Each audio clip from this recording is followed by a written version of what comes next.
first off, to those that are listening or watching, good morning. We've got Bruce Greenwald. Am I pronouncing your last name right, Bruce? Correct. Yes. Perfect. Well, good morning. How are you? I'm fantastic today.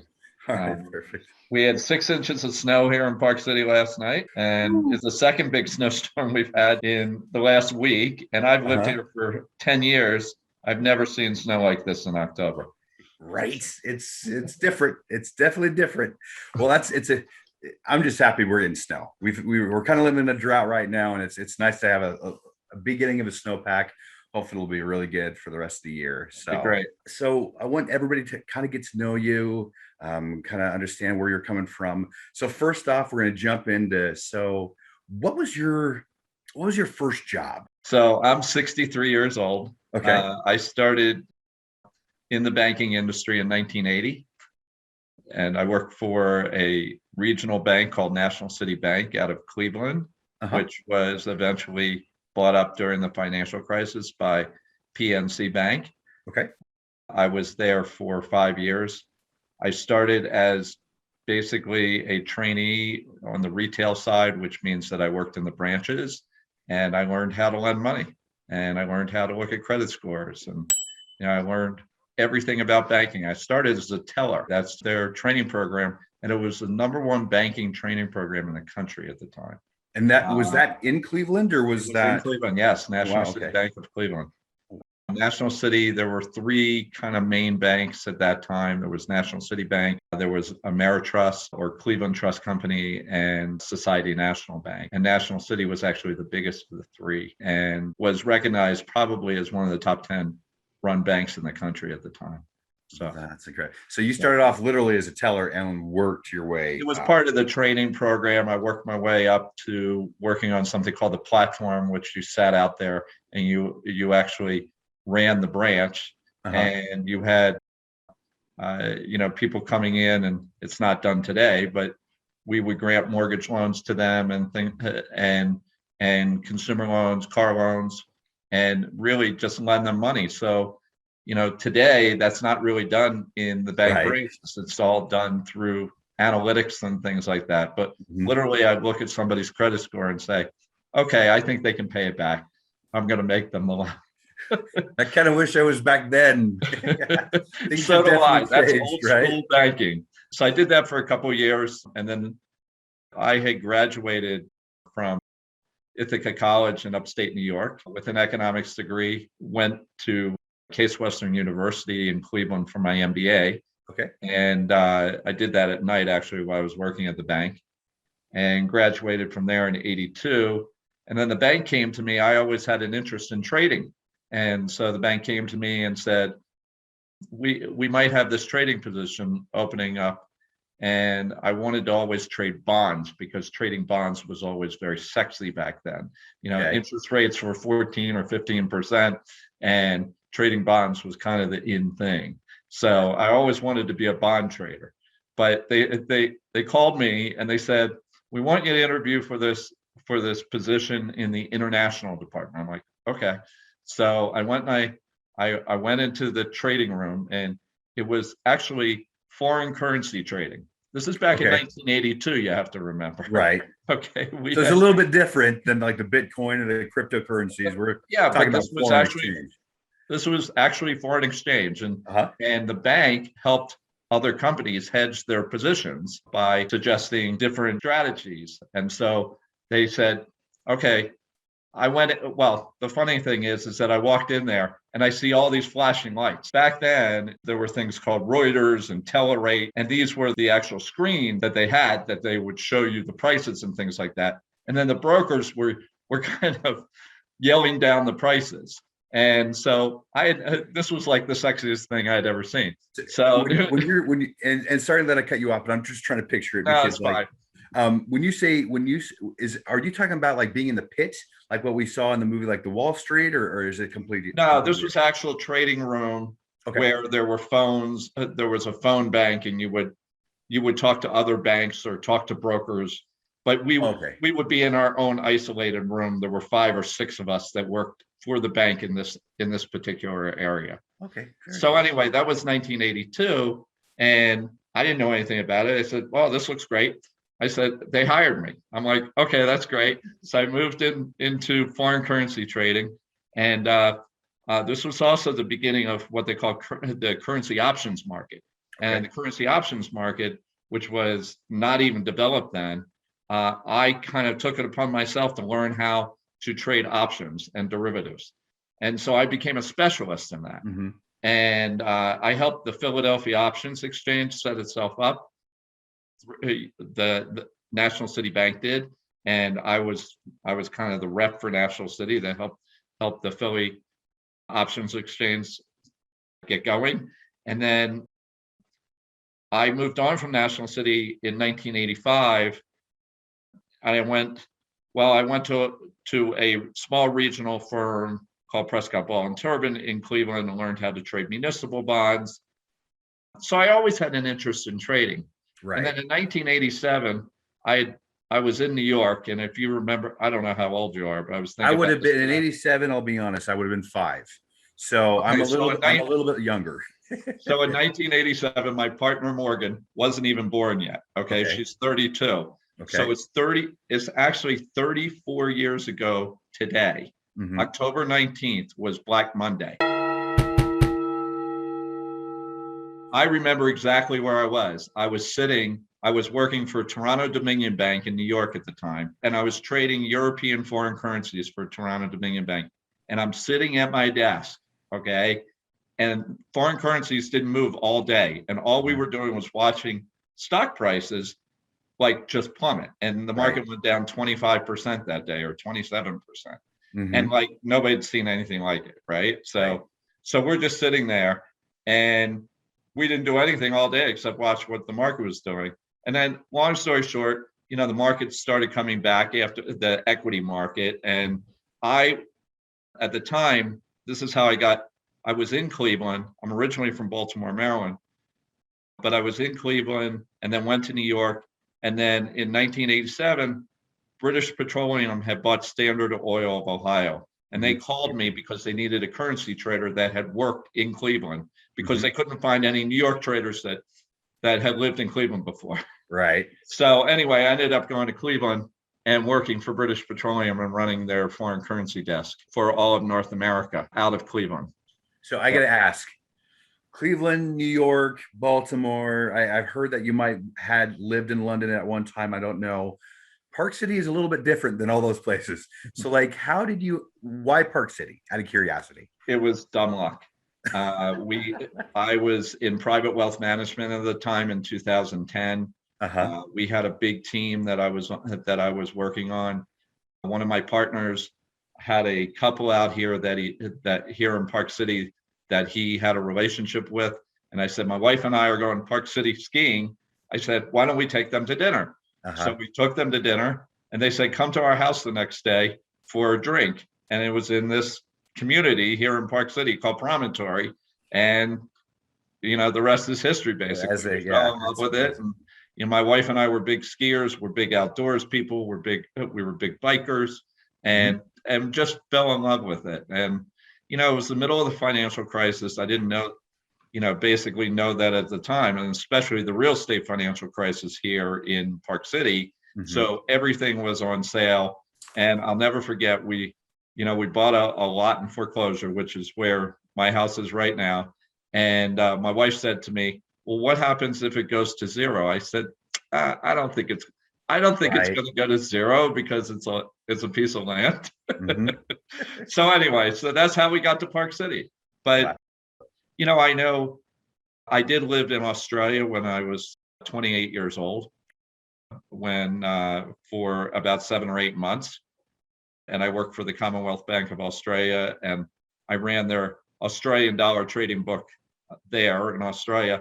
And then with BP, I did about 7 or 8 months in London, British Petroleum in 1992, and then did a number of stints in Melbourne, Australia, which is where our Asia Pacific trading room was. Okay. So yeah. Oh, I didn't mean to cut you off. Sorry. No, it's fine. You're not cutting me off.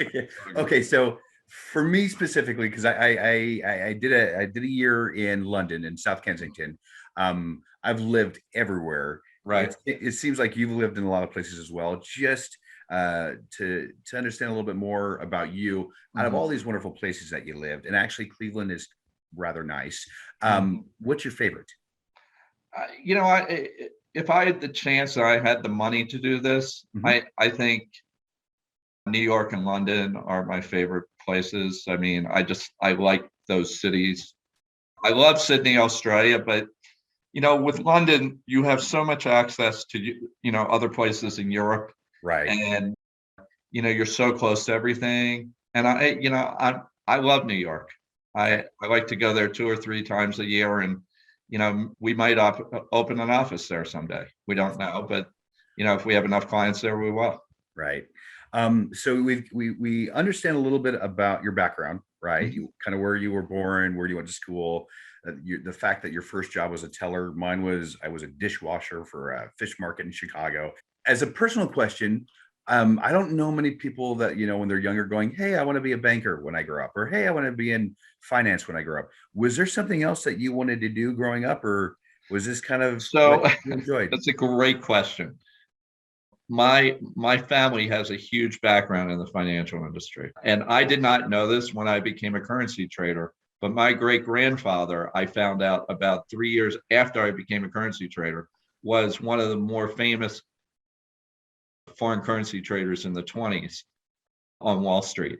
And my great grandfather's company was actually bought by Charlie Merrill's company, which is Oh, now Merrill yeah, Lynch, which Merrill. is now Oh, Bank of wow. America.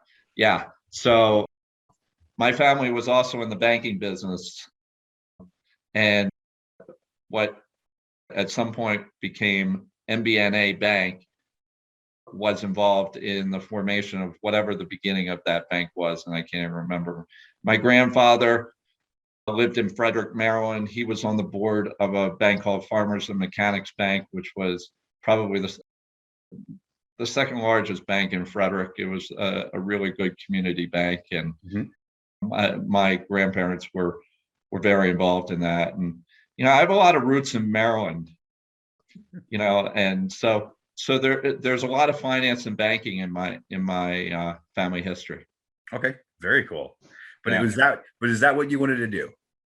Yeah, because for some reason it was in my DNA. And That's cool. That's fine. yeah.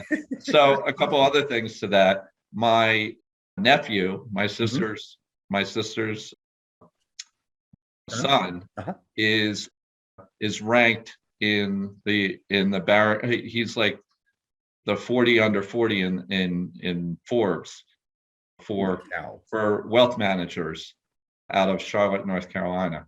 He was ranked number 2 this year. Okay. And Yeah, then so that's you go huge. back and you look at all the banking history that we have here, and Uh-huh. then you look at me, and there was really nothing for some reason. You know how people's DNA or chemistry are set up that way. It's the way my Right. brain works. No, And that's you way know, cool. we all have to do something, right? Right. We got to do something. It's one of the great things about living and being human. We have to continue to progress. So so for me, I grew up, I don't want to say I grew up poor, but we kind of did. When I would watch my parents and how they invested, and it was really, we saved money, we buy what we can with cash. We don't put a lot in credit, which was great. But I look at like my grandparents who worked until like their 80s, almost like mid 80, 85. My parents thankfully have adopted a little bit better, and they've been saving and they've invested a little bit. I always thought growing up that I probably would work until I died, kind of thing, and hopefully that won't be the case. But growing up, was there any advice that like your parents, your grandparents, or family gave to you when it came to helping you with your career and kind of setting yourself up for the future? Is there any advice that you could share? Or Well, I will tell you, back to this whole financial background thing. My uh-huh. my father, who was maybe one of the best stock pickers I've ever seen, he taught me a few things. No, he said pigs get slaughtered. Okay. All right. He Uh-huh. said, if you ever make a double on a trade, get out. Okay. Okay. You can always reassess. All Hmm. right. And then the last one is cut your losses quickly. Okay. And one of the things to being a great trader, all right, is to learn how to cut your losses quickly. That being said, that's something that people should take with them through their careers and through life. You should cut your losses quickly. And a lot of times in human nature is not to do that. Right. So that's why people lose a lot of money. That's why people go to Vegas and they lose a lot of money. And, but you can also take that and attribute it to so many different things in life. Right. I have stayed in some things longer than I should have. And always looking back, I'm going, We yeah, all have. right. And I think it just comes with wisdom and age. It's like looking back, you go, oh, I screwed the pooch there, or I screwed up or whatever, but I've learned my lesson, and hopefully we don't repeat it. Right. Yeah. So it sounds like you've been a successful trader, a wealth manager, a business owner, and now you've got Park City Family Office.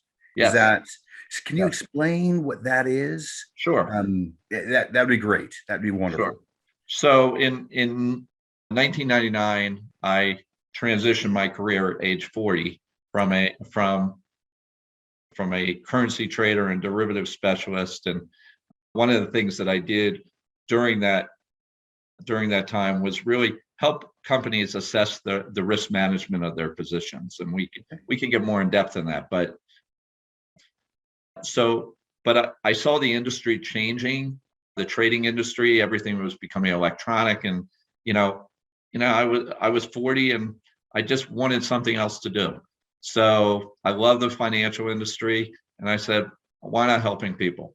So I took my experience into private wealth management in 1999 and I, became successful. I also realized that I couldn't do the wealth management business on my own because it was too complicated. I only had certain skill sets. And so I needed to find other people around me that would have other skill sets that we could bring to our clients. So I teamed up with two other gentlemen, and we formed a partnership over time. Went to Merrill Lynch in 2004. And then in 2008, we all transitioned to Morgan Stanley. So I've been at all three big brokerage houses or wealth advisory houses. And in 2016, my partners and I decided we could do this better. And so we left and started our own firm, all right, which is called 17, all right, which 17 is an RIA that stands for Registered Investment Advisory. And so we started with about 400 million under management at the time. There were 4 of us. We now have 30 of us, and we have almost 2 billion under management. Now, my advisory practice is I also transitioned because, as I told you, my wife was ill, and I kind of got bored with investing money. Right. And so I figured there was a better way. So about 3 years ago, I started looking at different models, and one of them was the family office model, which I'll get to in a minute. So that's how Park City Family Office came to be. It was kind of a thought that I had and wanting to take care of families in a better way than we had before, because really it was all about investments before, and now our practice is much more than just about investments. Investments are only a piece. And so when you look at people's lives, investments are a piece, but their lives are very complicated. All right. And so the transition of money from one generation to the next is a very complicated process. Right. And I don't think the media does a good enough job to really explain that to most families out there. And I don't care whether you have $250,000 or whether you have $250 million. All right. It's the same thing. Right. There's this transition of wealth that takes place, and it has to be done in the right way. And if it's not, there are major consequences. If you could kind of go back to your 20-year-old self, it sounds like you found yourself in good places throughout your life. You put yourself on a good track. You've got a wonderful, basically family history or genealogy that was in banking and trading and things. If you could go back and tell yourself at the age of 20, some really good advice, because like I was telling you, I kind of started a little bit late. Almost 40. I still have a lot of time left, and I want to make sure that I invest right. But if I could go back and tell myself some wisdom, I know what I would say. For you, looking back at your 20-year-old self, is there something that you might tell yourself, or have you been on a pretty good path this entire time?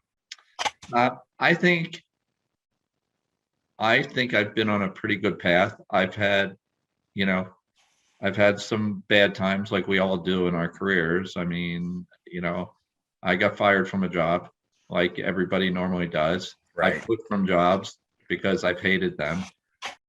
And I found my calling was not in a major corporation, but working for myself or working with a business that I own. And we've done that with 1-7, and we've done that with Park City Family Office. But I think if I had to tell somebody today what to look for, I would say, first of all, change is good. All right. And I think what happens is a lot of times we get stuck into our own ways, and we don't accept change. And I think change is an evolution of part of life. Mhm. And I think we all have to accept change. Okay. I think the second thing is always have a vision. And one of the things is that for some reason, I've always had some sort of vision that it was going to come out okay. That's a good vision. That's like you're not looking at the tree in front of you, but you're actually looking at through the forest, right? Right.